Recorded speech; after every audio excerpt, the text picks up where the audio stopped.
तो स्वागत है आपका विनर्स एकेडमी प्रयागराज में। मैं समीर शुक्ला। आज हम लोग बात करेंगे सिंटैक्स के एडवर्ब और उसके रूल्स के बारे में। कल हम लोगों ने काइंड्स के बारे में बात की। मैंने आपको पहचानना बताया कि एडवर्ब कैसे पहचानते हैं। आज हम लोग उसके रूल्स की बात करेंगे और उससे पहले मैं आपको कुछ एक दो ऐसी एक माइनर से डिफरेंस वाले वर्ड बताऊंगा जो आपकी जिंदगी में आपके सामने कई बार यूज हुए हैं, लेकिन उसका एग्जैक्ट मतलब हम लोग आज तक नहीं जान पाए। तो बहुत इंटरेस्टिंग वीडियो है आज का, लास्ट तक देखना। लास्ट तक देखने किस लिए है? क्योंकि इसमें मैं आपको पीएमटी और पीएम या एमपीटी ये क्या क्या वर्ड है, एमपीटी क्या होता है या पीएम क्या होता है, यानी मैनर, प्लेस और टाइम क्या, अगर ये तीनों एक सेंटेंस में आते हैं तो इनका रखने का सीक्वेंस कैसा होगा, या मैनर और प्लेस आ गया तो उनको रखने का सही सीक्वेंस क्या होता है, ये सारी बातें मैं आपसे करूंगा। तो प्लीज वीडियो लास्ट तक देखना, लाइक कर देना, शेयर जरूर कर देना, नए हो सब्सक्राइब करके कमेंट कर देना। लेकिन उससे पहले मैं ये दो बातें करूंगा कि आज थोड़ा सा कुछ मैंने सोचा कि आपको कुछ अलग बताऊं। तो मैं बात कर रहा हूं टू मच और मच टू की। इन दोनों का मतलब होता है बहुत या अत्यधिक, लेकिन बात यहां पर यह है कि इनका हम यूज कैसे करते हैं या इनका यूज कहां किया जाता है। तो सबसे बड़ी बात बता दूं कि टू मच का जो यूज होता है वो हमेशा नाउन के पहले होता है, यानी टू मच के बाद हमेशा क्या आएगा, एक नाउन आएगा। जबकि टू एक एडवर्ब है और मच एक एडजेक्टिव है। ठीक है, टू मच एक क्या है, एडवर्ब और एडजेक्टिव का मिलाकर एक वर्ड बनता है, लेकिन इसका यूज हमेशा नाउन के पहले किया जाता है। बात समझ में? ये सब बहुत इंपॉर्टेंट चीजें हैं, ये आपको जाननी चाहिए। मैंने स्पेशलिस्ट का एक वीडियो ऑलरेडी बना दिया है। जबकि मच टू का जो यूज होता है वो हमेशा एडजेक्टिव के पहले होता है। मच टू का जो यूज होता है वो हमेशा कहां होता है, एडजेक्टिव के पहले होता है। तो ये चीजें आपको देखनी है, क्लियर भी रखनी है, जिससे आप कभी भूले ना और आपकी सारी प्रॉब्लम भी क्या हो जाए, दूर हो जाए। तो टू मच का यूज हमेशा नाउन के, जैसे ही इज, जैसे मैं एक वर्ड लिख दूं कि ही इज या he has too much difficulty, too much और उसके बाद लिख दिया डिफिकल्टी। तो भैया ये जो डिफिकल्टी है ना, ये जो शब्द आया है डिफिकल्टी, ये आपका क्या है, एक नाउन है। टू मच के बाद क्या आया, एक नाउन आया। लेकिन उसके बाद जैसे मैं कहूं एडजेक्टिव वाले सेंस के लिए कि ही इज या he is much too jealous, यहां पर JELOUS, जेलस, ये क्या है आपका, एक एडजेक्टिव है।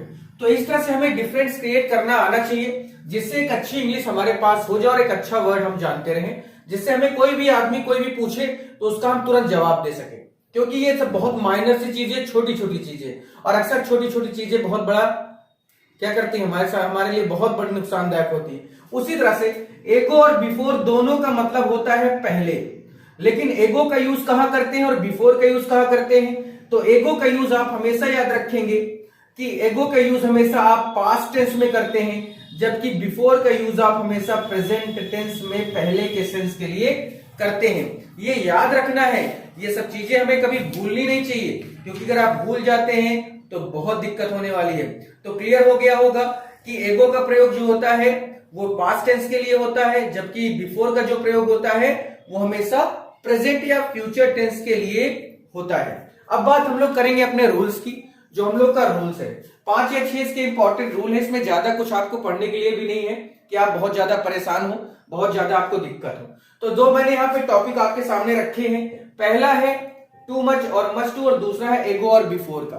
टू मच का प्रयोग हमेशा एडजेक्टिव नाउन के पहले होता है, जबकि मच टू का प्रयोग हमेशा एडजेक्टिव के पहले होता है। दोनों एग्जाम्पल मैंने दिए हैं, आप देख सकते हैं। उसी तरह से एगो और बिफोर में क्या अंतर है, दोनों का यूज पहले के सेंस में होता है, लेकिन एगो का यूज हमेशा पास्ट में होता है। हमेशा याद रखना है पास्ट में होता है, पास्ट टेंस में होता है, चाहे फिर वो पास्ट इंडेफिनिट हो, पास्ट कॉन्टिन्यूअस हो, पास्ट परफेक्ट ही क्यों ना हो। जबकि बिफोर का जो यूज होता है वो प्रेजेंट और फ्यूचर में हो सकता है, यानी प्रेजेंट में तो होता ही है, फ्यूचर में भी हो सकता है। तो इसलिए ये सब और सारे वर्ड है, बहुत सारे वर्ड है।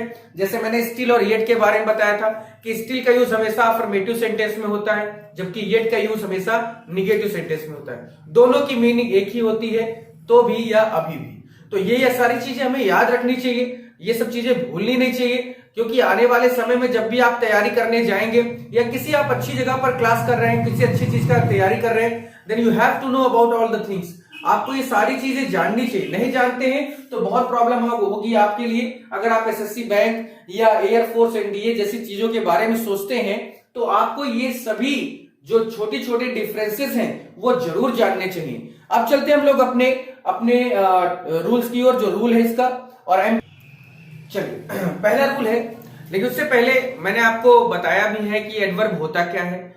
तो एडवर्ब एक बात समझेंगे आप कि नाउन और प्रोनाउन को छोड़कर जितने भी पार्ट्स ऑफ स्पीच होते हैं उन सब की विशेषता बताने का काम एडवर्ब यानी क्रिया विशेषण करता है। वैसे तो नॉर्मली हम जानते हैं कि वर्ब की विशेषता बताने वाले शब्दों को एडवर्ब कहा जाता है, लेकिन ऐसा नहीं कि वो वर्ब की ही विशेषता बताता है, वो नाउन और प्रोनाउन को छोड़कर सभी पार्ट्स ऑफ स्पीच की विशेषता यानी क्वालिटी को बता सकता है। अब यहां पर रूल नंबर पहला है कि एडवर्ब को जितना ज्यादा हो सके उस शब्द के पास रखना चाहिए जिसको वह मॉडिफाई करता है। मॉडिफाई का मतलब क्या है? बताना, यानी जिसको वो क्या करता है? बताता है, या जिसकी क्वालिटी के बारे में बताता है उस शब्द को या उस एडवर्ब को उस जिसके बारे में वो बता रहा है क्वालिटी उसके पास रखना चाहिए। अगर पास नहीं रखते हैं तो शब्द जो सेंटेंस है उसका अर्थ अलग हो सकता है। जैसे मैं आपको दिखा दूं कि जैसे कि सेंटेंस है कि रवि हैज आल्सो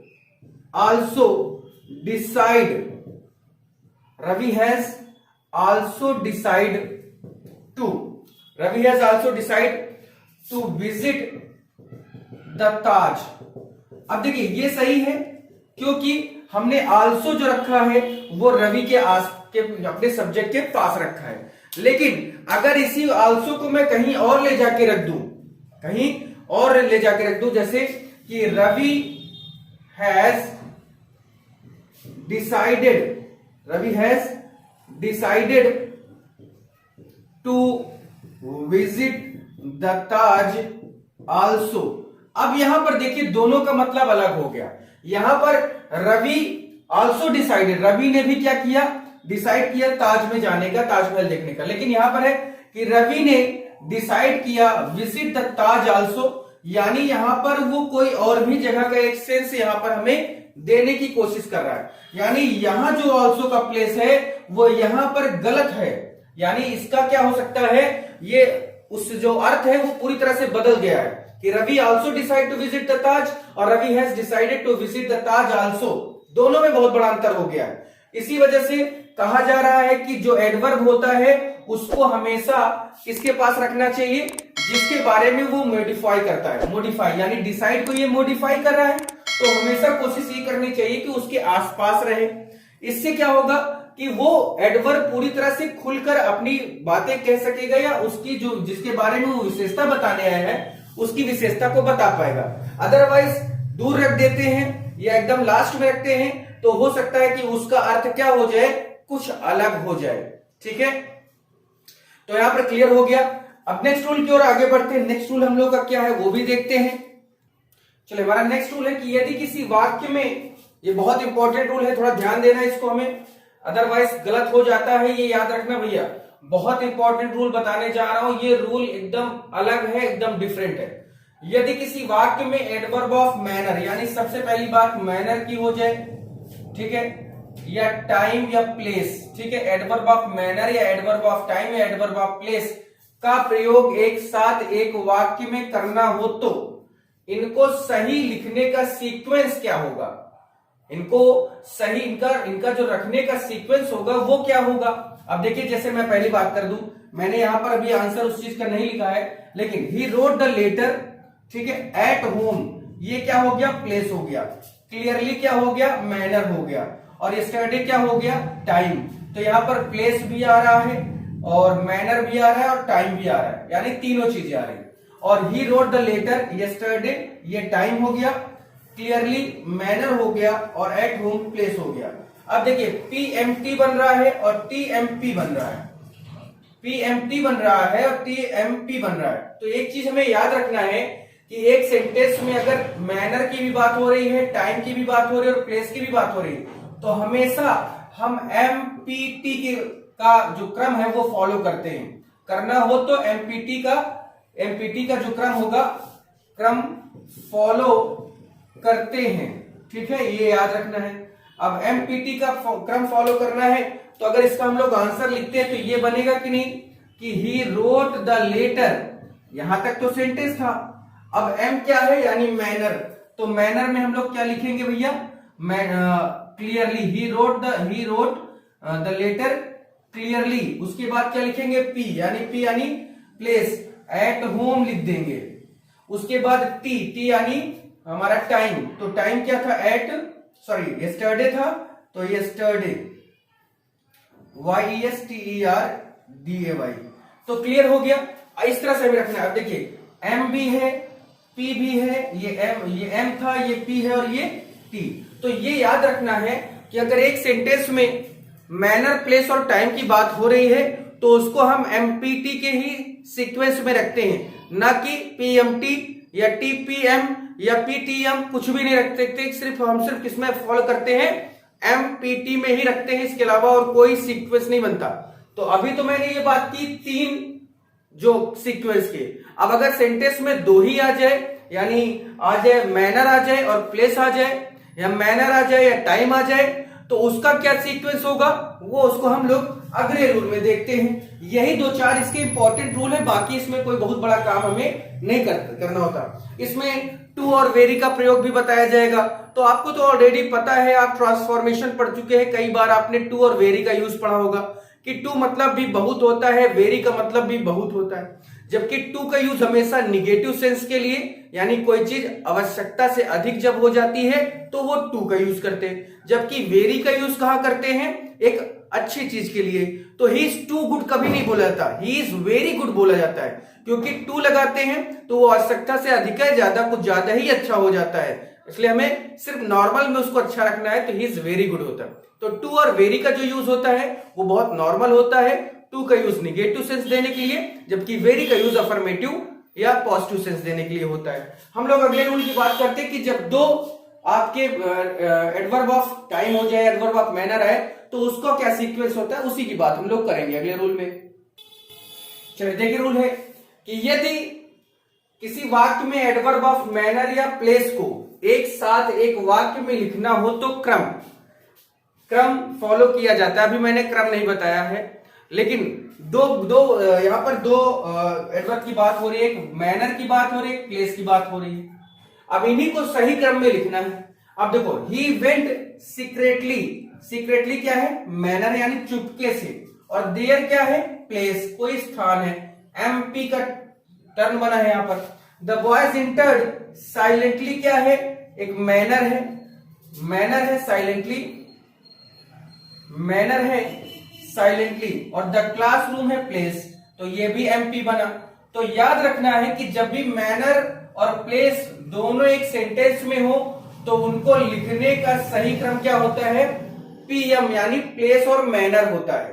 लिखने का सही क्रम क्या होता है, प्लेस और मैनर। तो ये गलत है ना। अब अगर इसको हम लोग सही से लिखें, तो ही वेंट देयर सीक्रेटली ऐसे लिखा जाएगा। तो भैया देयर क्या है, प्लेस, सीक्रेटली क्या है, मैनर।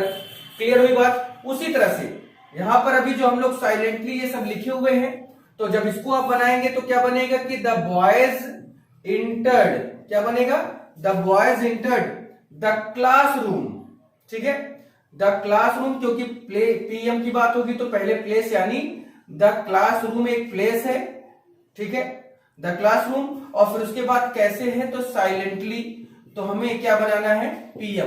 तो यहां तक आपको क्लियर हो गया होगा कि जब भी 3 प्लेस होंगे, मैनर, प्लेस और टाइम होगा, तो उसको हम लोग एमपीटी के नाम से समझेंगे।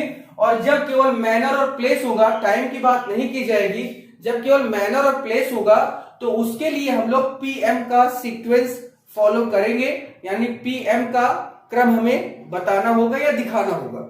उसके बाद एक रूल इसका और बहुत इंपॉर्टेंट है, फिर उसके बाद ये एडवर्ब आपका क्लियर हो जाएगा। मैं आपको इसकी एक्सरसाइज भी सॉल्व करा दूंगा। तो उसके पहले मैं एक रूल अभी जो लास्ट में बचा हुआ है वो भी इसी तरह से है कि जब एडवर्ब ऑफ फ्रीक्वेंसी या टाइम ऐसा कुछ आ जाए तो उसको हम कैसे रखते हैं, वही हमें देखना है। चलिए नेक्स्ट रूल है कि यदि किसी वाक्य में एडवर्ब ऑफ प्लेस, फ्रीक्वेंसी या टाइम। फ्रीक्वेंसी मीन्स बारंबारता, यानी कोई चीज जो बार बार हो। तो यदि किसी वाक्य में एडवर्ब ऑफ प्लेस या एडवर्ब ऑफ फ्रीक्वेंसी तथा एडवर्ब ऑफ टाइम एक साथ एक वाक्य में लिखना हो तो प्रयोग करने का सही तरीका मैंने डैश किया है और फिर होता है। अब यहां पर मैं डैश क्यों कर रहा हूं, मैं आपको कुछ चीजें दिखाना चाहता हूं। जैसे ही कम्स 2 टाइम्स क्या है भैया, ये आपका फ्रीक्वेंसी है। हियर क्या है, प्लेस है। और इन अ वीक या ए वीक जो है वो टाइम है। उसी तरह से ही कम्स ए वीक क्या है, टाइम है। सॉरी, ए वीक क्या है, फ्रीक्वेंसी है, सॉरी टाइम है। 2 टाइम्स क्या है, फ्रीक्वेंसी है। और हियर क्या, प्लेस। अब देखिए FPT बन रहा है, TFP बन रहा है, जबकि हमें बनाना क्या है, तो PFT बनाना है। अब देखिए FPT बन रहा है, नहीं गलत है ये, TFP गलत है ये, बनाना क्या है, PFT। और अब अगर हम सेंटेंस को बनाना शुरू करें तो सबसे पहले क्या लिखेंगे कि ही कम्स, ठीक है। P क्या है भैया इसमें, तो प्लेस, हियर है ना, तो प्लेस को हियर लिख देंगे। F क्या है, फ्रीक्वेंसी, तो फ्रीक्वेंसी क्या है, 2 टाइम्स, तो ही कम्स हियर 2 टाइम्स। और T क्या है, टाइम, तो he comes here 2 times in a week. अब ये सही बना, अभी तक ये क्या था, गलत था। उसी तरह से इसको देखते हैं कि he comes in a week 2 times here, ये गलत था। अब अगर इसको सही लिखा जाए तो ही कम्स, इतना लिखा। P क्या है, P हमारा क्या है भाई, हियर, तो ही कम्स हियर। F क्या है, फ्रीक्वेंसी यानी 2 times, he comes here 2 times. और फिर टाइम क्या है, A इन अ वीक, तो ये गलत था और ये सही हो गया। तो ये 3 रूल जो मैंने अभी आपको बताए हैं ये बहुत इंपॉर्टेंट है। अक्सर इनका क्वेश्चन, भले ही आपको लगता है कि अरे ये मैं कैसे इसको पढ़ूं, एडवर्ब एक ऐसा टॉपिक है ना जो अच्छे अच्छे के छक्के छुड़ा देता है, कारण उसके शब्द। इसमें ऐसे ऐसे रूल है, अगर आपके पास ल्यूसेंट की बुक है तो आप उसको जरूर एक बार पढ़ें। आपके एक्सीलेंट की बुक में तो ना के बराबर है, नथिंग है, 2 कौड़ी का दिया है।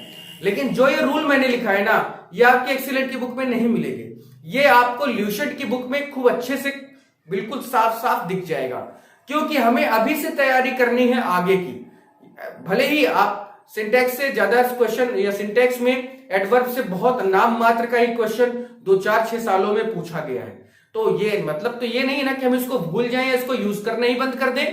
बहुत यूज होता है आपके आगे चल के, जितने भी आप एग्जाम देंगे, जो भी आप करना चाहते हैं। अगर उसमें इंग्लिश का पेपर है, then you have to study about adverb और adverb of place, adverb of manner, इन सबको कैसे इनका सीक्वेंस रखा जाता है, कैसे इनका यूज किया जाता है। बहुत सारी बातें हैं जो आपके मतलब की अभी नहीं है कि क्लास 12th है। मैं आपको बता दूं, मैं इस सब का वीडियो ऑलरेडी मैं बना चुका हूं, ठीक है। टू और ये बट और येट और स्टिल का, एगो और बिफोर का, ये सारी चीजें मैं बता चुका हूं। आप वीडियो में देखिए, हमारे प्लेलिस्ट पे सारी वीडियो पड़ी है और सब इन्हीं के नाम से पड़ी, इन्हीं का थंबनेल है हमारा। तो कोई दिक्कत आपको नहीं होगी, ये मेरा आपसे वादा है। प्लीज वीडियो को लास्ट तक देखा आपने, बड़ा अच्छा लगा, लाइक जरूर कर देना भैया, शेयर भी कर दिया करो, जरूरी है वो थोड़ा सा हम लोग के लिए, क्योंकि बहुत सारे बच्चों के पास तक नहीं पहुंच पाता हमारा नोटिफिकेशन, या वो बच्चे जो हमें जानते ही नहीं है, तो वो जानेंगे तो सब्सक्राइब भी कर देंगे जो नए हैं, और फिर उसके बाद कमेंट करके बताना कैसा था। फिर आज के लिए इतना ही। आगे कल हम लोग बात करेंगे वर्ब या नरेशन की। तो नरेशन या वर्ब में से एक चीज शुरू करूंगा। 20 दिसंबर तक का टाइम है, उसके बाद 20 दिसंबर से मैं अनसॉल्व पेपर शुरू कर दूंगा। फिर आज के लिए इतना ही, थैंक यू।